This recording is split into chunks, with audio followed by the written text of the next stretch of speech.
Hi everybody, this is David with Selman Home Inspections. Just doing a home inspection today and wanted to point out a couple things that homeowners can check on their service entrance when you have an overhead electrical service to your home.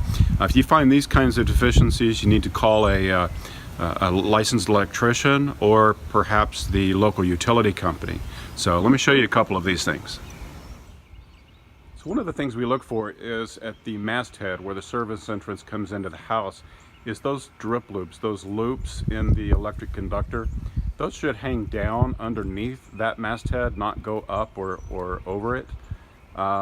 Typically we want to see at least an 18-inch drip loop below that service mast. It keeps the water from rain and moisture from being able to run down inside that masthead and cause other problems.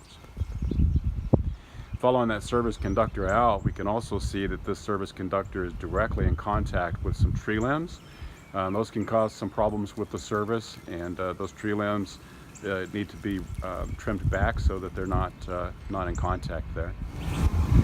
So again, this is David with Selman Home Inspections, and I hope you enjoyed these tips on some of the deficiencies we commonly find in overhead service conductors. Thanks, and have a great day.